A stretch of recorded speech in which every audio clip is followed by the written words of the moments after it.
ያኔ በጊዜው ብዙ ያልተወደደ አነጋጋሪ በሂደት አርሰናልን የቀየረ አንድ ውሳኔ ተወሰነ። አንድም ጨዋታ በዋና አሰልጣኝነት ያልመራ ልምድ ከተባለ ደግሞ የስልጠና ልምዱ ከፔፕ ጓርዲዮላ ጎን ቆሞ ማስተዋል መማር የነበረ አንድ ሰው አርሰናልን እንዲመራ ተጠራም።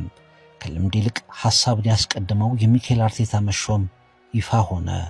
ሚኬል አርቴታ አሁን በአርሰናል አዲስ ክስተት ተፈጠረ። እየጠፋ የነበረው የአርሰናል ኩራት ተመለሰ። ደጋፊዎችና ተጫዋቾች በኩራት ተሳሰሩ። በትናንትናና በዛሬ አርሰናል ታሪክ መሃል ድልድዩ የሳን ሰባስቲያኑ ሰው ሆነ። ሰሜን ለንደን እንደገና ደመቀ። የሚቀረውን አንድ ነገር ለመጨረስ የሚተጋው አርቴታና የአርሰናል 6 ዓመት ቆይታው አርሰናልን ለማሰልጠን የተዘረዘሩት ሁሉ ከሚኬል አርቴታ በላይ ነበሩ። ማውሪሲዮ ፖቼቲኖ፣ ማሴሚሊያኖ አሌግሬ፣ ካርሎ አንቸሎቲ፣ ፓትሪክ ቪዬራ፣ ፍሬዲ ሊዩምበርግ ሁሉም በስልጠና ላይ ሚኬል አርቴታን በርቀት ይመራሉ። አርሰናል ግን አርቴታን መረጠ። የክለቡን ማንነት የሚመስል እንጂ ጊዜያዊ ውጤት የሚያስተካክል ሰው አልፈለገም። አርቴታ ወደ ኤምሬትስ ሲደርስ መድፈኞቹ በፕሪሚየር ሊጉ 10ኛ ደረጃ ላይ ተቀምጠው ነበር። ተጫዋቾች ባለተሰጥኦ ናቸው፣ ግን የተሰላቹ ደስተኛ ያልሆኑ። በስታዲየሙ ያለው ድባብ የደስታ ሳይሆን የድብታ።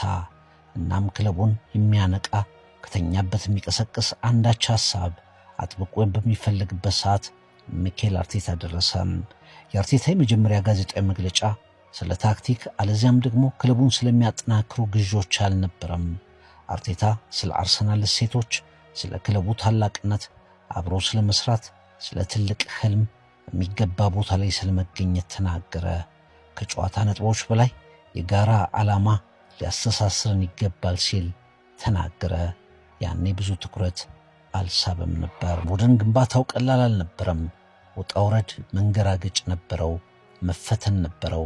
ሚኬል አርቴታ በተጋነነ ትዕግስት የሰራው ቡድንም ነው።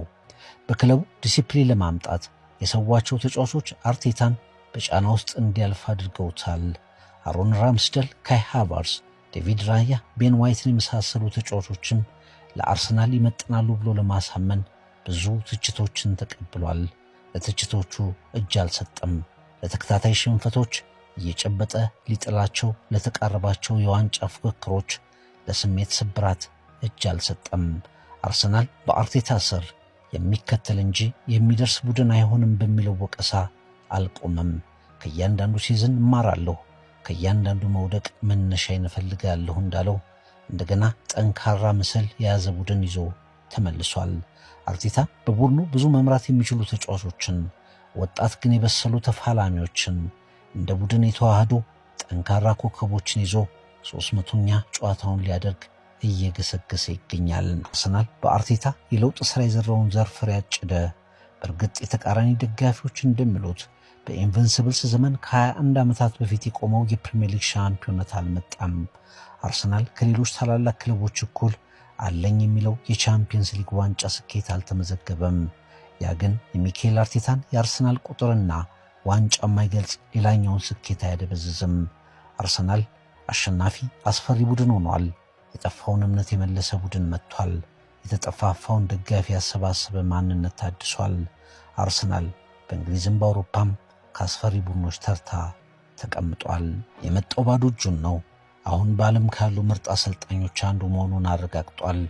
በቀውስ የተመላውን አርሰናልን ወደ መረጋጋት መልሶታል። አቅጣጫ የጠፋበት የሚመስለውን ክለብ ወደ መዳረሻው በእርጋታ እየመራው ነው። የኤምሬትስን ዝምታ በየሳምንቱ በድል ዜማ ቀይሮታል። ምርጥ በርካታ ኮከቦችን በዓላማ ወደሚጫወቱ አስፈሪ የቡድን አባልነት ቀላቅሏቸዋል። በብዙ ክርክር በአጣብቂኝ መንገድ የመጣው መሪ የአርሰናል ልዩ ሀብት ሆኗል። የሚቀረው የተናፈቀው ሻምፒዮንነት ብቻ ነው። አርሰናሎች ዘንድሮ ምላሽ ይኖራል ብለው አምነው አርቴታን እየተከተሉት ነው።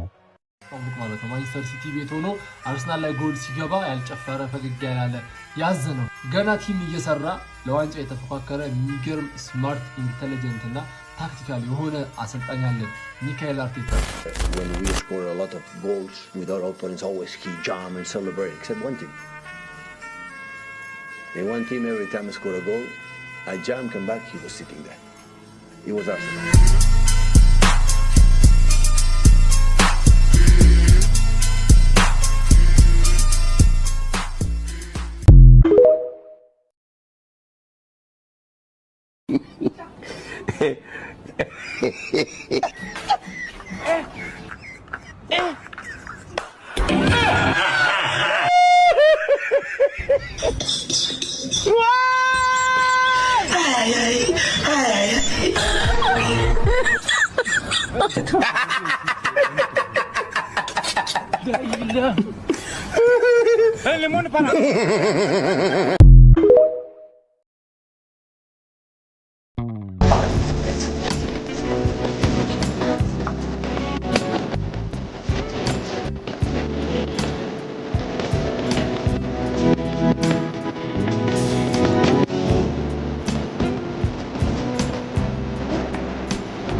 ምን አለበት የባሏን ሆኖ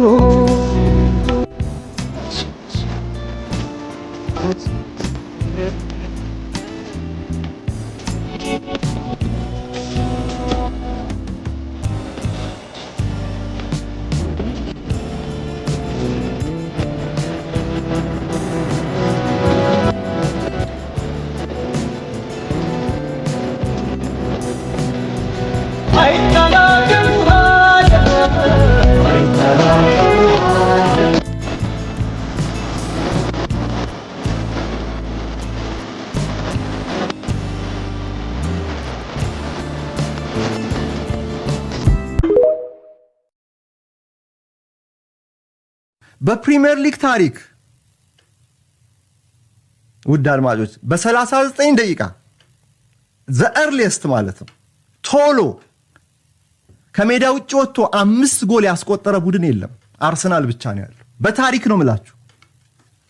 አዌይ በሜዳ አይደለም ምላችሁ። ከሜዳ ውጭ ወጥቶ በ39 ደቂቃ 5-0 የመራ ቡድን ታይቶ አይታወቅም።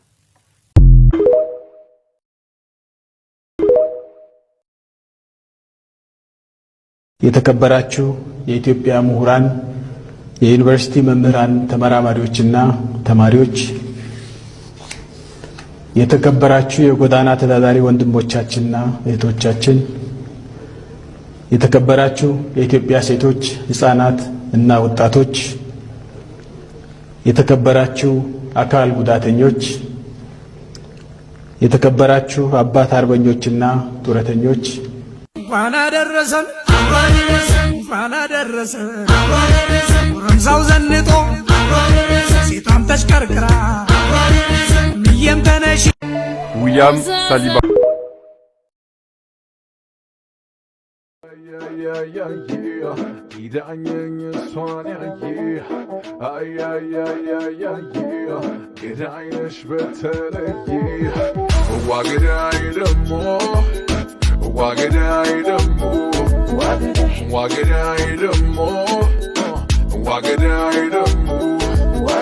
ዋገዳይ ደሞ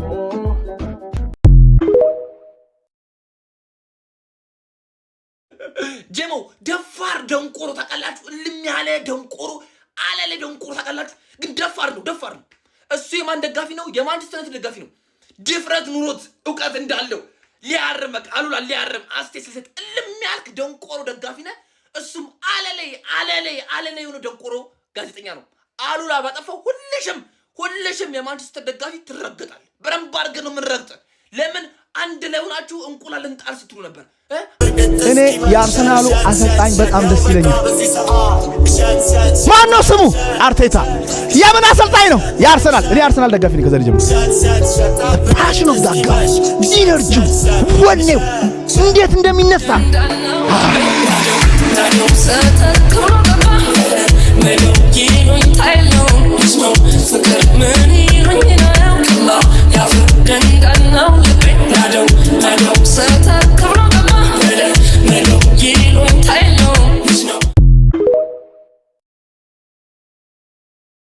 ከካይሴዶና ከራይስ ለሚለው ክርክር ይሄ ኳስ በቂ ማስረጃ ነው። ካይሴዶ ቢሆን ኖሮ ይሄን ኳስ ፔናልቲ ያሰጥቶ በቀይ ካርድ ወጥቶ ነበር። እስኪ ካይሴዶ እንደዚህ አይነት የጀግና ሞመንት ካለው እስኪ ያሳዩን የቼልሲ ደጋፊዎች።